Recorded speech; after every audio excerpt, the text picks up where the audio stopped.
Mr. Speaker, on Monday, the Rules Committee met and reported a rule, House Resolution number 743, providing for consideration of an important piece of legislation, H.R. 5055, the Fiscal Year 2017 Energy and Water Development Appropriations Bill.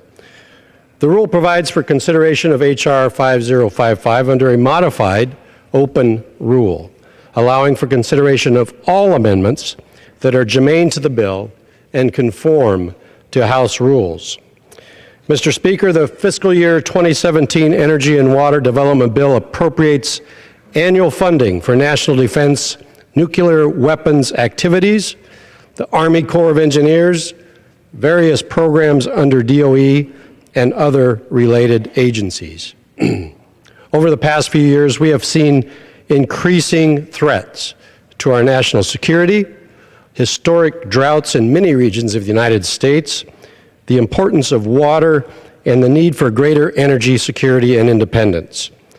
This legislation addresses all of these issues, as well as many others, and invests in efforts to promote a more secure, prosperous future for our nation.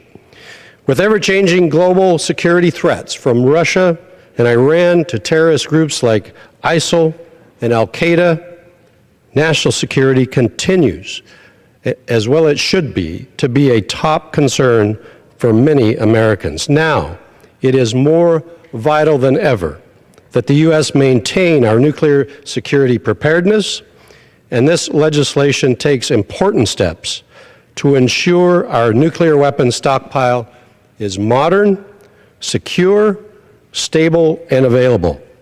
It provides a total of $12.9 billion for DOE's nuclear weapons security programs. That's a $327 million increase above the 2016 level. And this funding will uphold the nation's nuclear deterrence posture, maintain the safety and the readiness of our weapons stockpile, and allow the U.S. to meet any nuclear threat. Mr. Speaker, H.R. 5055 also addresses the need for reliable water resources. As we have seen from the severe droughts that have impacted many Western states, accessibility to safe and adequate water resources is critical to our local communities.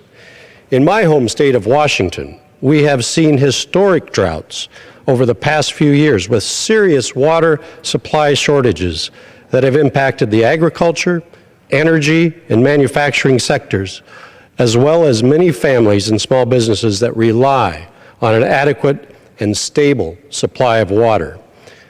Additionally, Washington and much of the western United States have experienced catastrophic wildfire seasons over the last 2 years, with Washington enduring back-to-back years of record-setting fires, which have been fueled by a lack of rainfall and extremely arid conditions.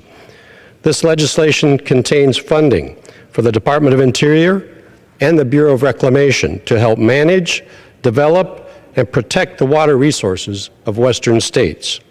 Further, the measure includes several new provisions to help western communities by providing relief from the onerous and excessive federal regulations that have exacerbated the situation. Energy independence is paramount to the future of our country, and the Fiscal Year 2017 Energy and Water Development Bill invests in an all-of-the-above energy strategy in order to promote a more secure and prosperous future for our nation. Under the legislation, funding is allocated for DOE energy programs, and the bill prioritizes and increases funding for the programs that encourage U.S. economic competitiveness and help advance the goal of greater domestic energy production and security. This bill provides funds for research and development to advance coal, natural gas, oil, and other fossil energy technologies which will help the U.S.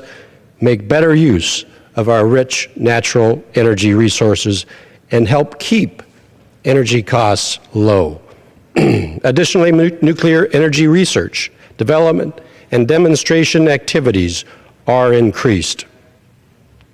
Mr. Speaker, while this bill includes funding for many activities that are critical to our country's future, it also appropriates funds to address an important issue from our past, and that is the cleanup of our country's defense nuclear sites that supported our previous nuclear weapons production. These sites played a critical part in our country's ability to win World War II as well as the Cold War by producing the basic and complex materials used in the fabrication of nuclear weapons.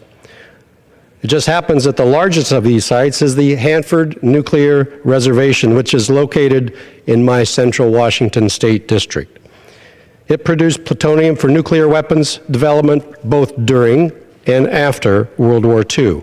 There are many similar sites across the country where the federal government has a moral and a legal obligation to clean up the remaining contaminated facilities and hazardous nuclear waste.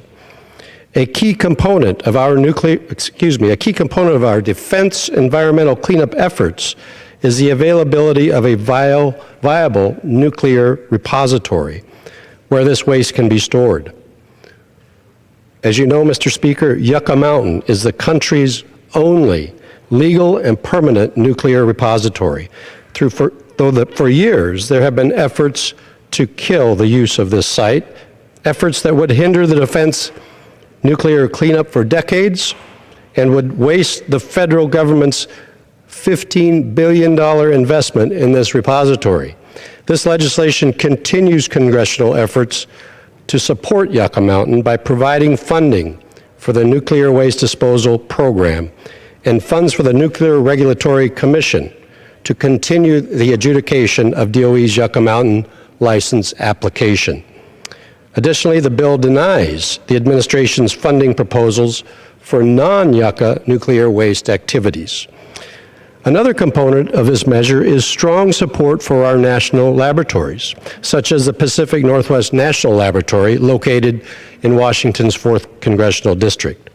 These labs perform critical research on cybersecurity, develop high-performance computing systems, and advance the next generation of energy sources, which lay the groundwork for a more secure energy future, helping to reduce the nation's dependence on foreign energy and ensuring continued economic growth. Finally, H.R. 5055 includes many conservative policy priorities that are critical to combating the administration's efforts to undermine economic growth through excessive and burdensome regulations. The bill effectively prohibits the EPA and the Corps from implementing the Waters of the United States rule and any changes to federal jurisdiction under the Clean Water Act. It also restricts the application of the Clean Water Act in certain agricultural areas. This is also language prohibiting the administration from changing the definition of fill material and discharge fill material. From the beginning, the WOTUS rule has been an unprecedented federal power grab that expands federal regulations over ponds, over streams, over irrigation ditches in the middle of cropland, giving the EPA unprecedented say over what farmers can or cannot do with their land. This bill takes the important step of prohibiting funding for the implementation of this deeply misguided rule, which would have devastating economic consequences for farmers, for ranchers, for small businesses, and for communities across our country. Additionally, the legislation protects Americans' constitutional Second Amendment rights by including language that allows law-abiding Americans to possess firearms on Army Corps of Engineers public lands. In places in my district, these public lands are used heavily by the community. The bill includes language that I offered, along with Congressman Gosar of Arizona, to prevent the removal of any federal dams, protecting the critical flood control and the hydropower benefits provided by these facilities. Hydropower is a key resource throughout the West, and we must prevent misguided attempts to shut down these dams. Finally, It continues a restriction from FY 2016 to prevent any funds from being used to start or enter into any new nuclear non-proliferation contracts or agreements with Russia. Mr. Speaker, this is a good rule that provides for the consideration of H.R. 5055, the Fiscal Year 2017 Energy and Water Development Appropriations Act. This is a responsible measure that supports the U.S. national security, safety, and economic competitiveness, advances an all-of-the-above energy strategy, and makes strategic investments in infrastructure and water resources projects, balancing these critical priorities while still maintaining tight budget caps. These efforts will help promote a more secure and prosperous future for our nation, which is why I urge all of my colleagues to support the rule and support the underlying bill. With that, Mr. Speaker, I reserve the balance of my time.